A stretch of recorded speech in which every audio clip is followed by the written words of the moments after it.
Welcome to part 2 in a 3-part series on raising prices. I've oftentimes been afraid to raise prices. I have concerns like, what if people stop booking calls? What if people stop buying? How am I going to pay for my staff's overhead if I don't have new customers coming in? Better to stay safe and not raise my prices. That's been the fear loop in my head for a long time. Each time we do it, it ends up being okay. So I thought I would document my journey of this latest price increase.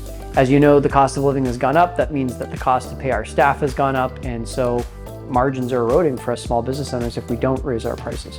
So in the first of 3 videos, which I'll link above, I shared the 5 signs I looked for when I felt pretty convinced that it was time to raise prices. In this video, I'm going to share with you what's happened since we announced the price increase. And then from there, in the 3rd video, which I haven't shot yet, obviously, will be probably in a month or something like that from now to let you know how it's going at the new price. So for context, my name is Tim Francis. I've been an entrepreneur for over 10 years. I've sold millions of dollars across 3 different companies. I've also spent millions of dollars. And the business I'm talking about today is one of my 2 main companies. I'm talking about my company, Great Assistant. We help entrepreneurs to get a great assistant located in the US or Canada, someone who becomes your mini-me, can take over your email inbox, calendar, those kinds of things. To date, we've helped hire over 700 assistants. The old price was $5,000 for our program. The new price is $6,000. Now, why is raising prices so important? If the market will bear it, and that's always the big question mark, if you can do it, increasing prices is literally one of the fastest ways for you to add profitability to your company. It's something that requires literally changing one number, and you can see double-digit increases in the profitability of your company. Most entrepreneurs oftentimes really only think about revenue. Unfortunately, what we make and what we keep can be 2 very, very different numbers. And a handful of years ago, I started to get very interested, not just in what I could make, but what I could actually keep. And that's what this is all about. So for years, our main offer, helping entrepreneurs to get an assistant, was a program where we would go find an assistant for our entrepreneurs, and we would charge $5,000 to our entrepreneur client for that. My direct cost as the owner to pay the labor of my team, to pay for the advertising costs that we have for each job search that we do, any other direct cost is around $2,500. So the direct cost for each new client is about 50%, which means our gross profit per client is around 50% as well.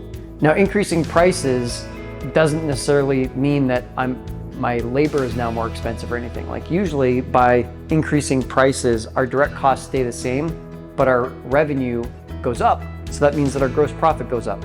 So I just mentioned that our gross profit per client was $2,500 out of $5,000 charged. But if the price goes to $6,000, up by $1,000, that means immediately my gross profit goes from $2,500 to $3,500. So even though it's only a price increase of 20% to go from $5,000 to $6,000, so price goes up by 20, but gross profit goes up by 40, which is really, really, really incredible. Now, if I wanted to get that same bump in gross profit in dollars without increasing prices, I'd have to sell 40% more clients. That's a ton of work. Way easier to just increase prices. So right now, in the last little while, I guess, in 2023, I wouldn't say we're really selling all that hard. We're typically doing 2 to 3 sales calls per week, closing almost all of them. Almost all of our business comes from repeats and referrals. So if you're at home doing math, that means our company's doing around $500,000 a year in my company. And we sent this email out, and we gave our list, which is about, I think, 3,000 people or so it's not that big. We gave them about, I think it was 3 weeks. So I think we mentioned in the 2nd week of June that we would be raising prices at the end of June, and people could still get the same price if they booked a discovery call by the end of June and purchased by the end of the month. So here's what happened. Here, there's probably about 8 or 9 things that happened. Number 1, predictably, call volume jumped. So I went from, like I said, 2, maybe 3 calls per week, all the way to 7 calls, 7 extra calls on top of our normal 2 to 3. So that was really nice.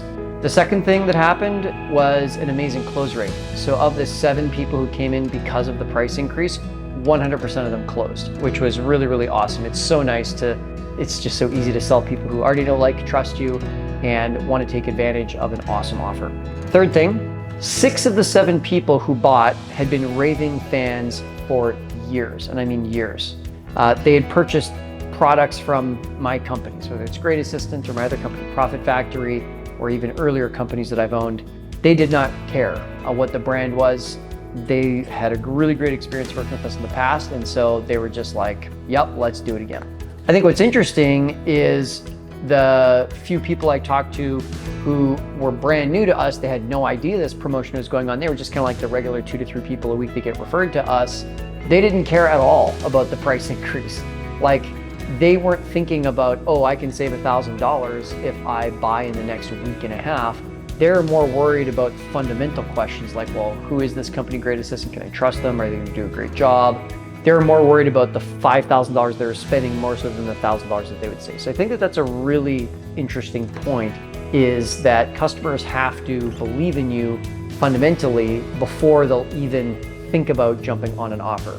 There's, I would say, 4 high-ticket purchases. If it's a $29 ebook, we'll just take a flyer. Most people just buy that, not think twice about it, but for a high ticket. So along those lines, it's been interesting to see the role of email marketing in nurturing our list. So one of the 7 people, the only person who had never purchased from us before, had actually been on our email list for 8 or 9 years. We're talking a long time. And he's just been quietly reading emails that we've been sending for 8 or 9 years, and had been thinking about getting an assistant for quite a while. And when he saw this, it was the nudge that he needed to eventually buy. So I think that's another really good marketing point, is if we don't put urgency in our offers, oftentimes people can keep saying tomorrow or next week or next month or next year for like a decade and just never buy. So making sure that people have a compelling reason to buy now can be a really big difference in getting conversions. Something that really took me by surprise was that even though 7 out of 7 people who acted on this promotion bought, they actually took multiple calls to close. 5 of the 7 of them took multiple calls to close. Now, in some cases, it's because they didn't really need an assistant right now. They were thinking more like in 60 or 90 days from now, and they just wanted to lock in the earlier price. And so they just kind of had to check cash flow and check timelines and whatnot. But it's interesting because it was a 7 out of 7 close on people who acted on it, but they were slower to close, which that actually surprised me. Where they were really quick was to actually buy the upsell. So finally in our company, we have some upsells, and 4 out of the 7 who acted on the promo not only bought an assistant or a second or third assistant, but they also bought upsells that we had. We've got some online courses that we sell that show your assistant how they can take over their entrepreneur's email inbox, calendar, and even do content marketing as well for their entrepreneur, so that it just makes life for us entrepreneurs way easier. So if you talk about expanding gross profit, that's yet another way to be able to expand gross profit per client, is by having the "would you like fries with that" style upsell. Literally all 7 of the people who bought, literally, are all long-term acquaintances, between 3 years and 10 years. So I think that speaks to how that same kind of idea that people have to know, like, and trust you fundamentally first. In marketing, there's 2 different kinds of benefits. There's point of entry benefits and point of differentiation benefits. If a contact lens is endorsed by LeBron James and used with silicone used by NASA on the latest space station, but it doesn't correct your vision to 20/20, or they're so uncomfortable you can't wear them more than an hour at a time, well then who cares if it's endorsed by LeBron James and NASA? The point of entry benefits, the fundamentals that have to be there first, are 20/20 vision and comfort, and then after that, all the contact lenses that meet that criteria. Now the differentiating benefits come after that. That's the endorsements and whatnot. So it almost seems like this price increase strategy, the point of entry is for clients to really know, like, trust you, and that comes oftentimes with content marketing and long-term nurture sequences and whatnot, and being in the same business for a while, that people see that you're not just a flash in the pan. We've been in business, I think, for 6 or 7 years now, and that the long-time relationship being built, that is the point of entry. And then it's not exactly a point of differentiation, but the catalyst that pushes people over the top is going to be that urgency. One other insight that I got here was, it's funny, content marketing actually works. Who knew? I've certainly believed it for a long time. This is just such a perfect real life case study that I think it's nice to be reminded, let's put it that way. It was also a reminder that people can read your content for an extremely long time and never say anything. So just because you're not hearing anything doesn't mean no one's listening. I've also actually had that experience in my personal life. I'll go to a family reunion where I see an uncle and aunt that I haven't seen in 3 years, and they're asking me about all the latest and greatest in my life. I'm like, how do you know this? And they're like, oh, I saw your updates on Facebook. But they never like anything, they never leave any comments, they never share anything. They literally are just quietly lurking. And that is what a lot of customers and prospects will do too. I already mentioned that urgency really works. I mentioned that expanding margin per sale or margin per customer is so essential. If you have customers that you bring on that are no margin or negative margin, if you double the size of your company, you're just multiplying dysfunction. Oh my God. So fix the holes in the bucket before you start trying to pour a whole bunch more water in, because then you actually keep more of the good stuff as it comes in. So some clients bought for $4K because they're return clients, who gave them an extra special deal, but then they turned around and ended up buying multiple upsells. So sometimes I saw gross profit go by 50% by me saying one sentence, which was effectively, or would you like fries with that? Or would you like to add this online course with your purchase today? I think also there's this quote I've heard a long time ago. It basically says, don't make a sale to get a customer.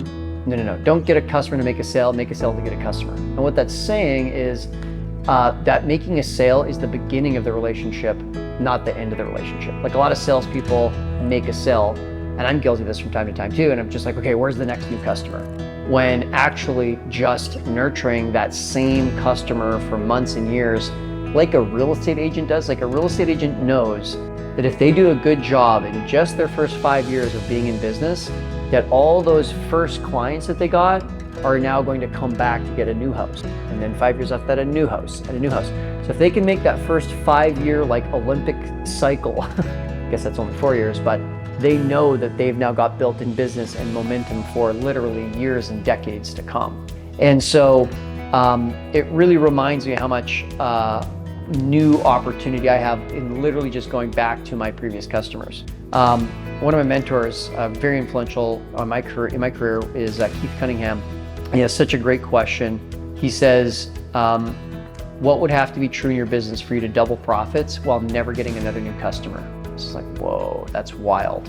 So imagine if you came up with recurring revenue models, you came up with repeat sales, campaigns to go back, to upsell your people, on and on and on.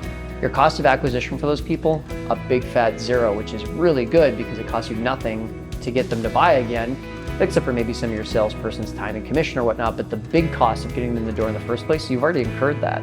Go milk that. So if you'd like to know more about what happens next, to see like, do sales go down because prices are higher?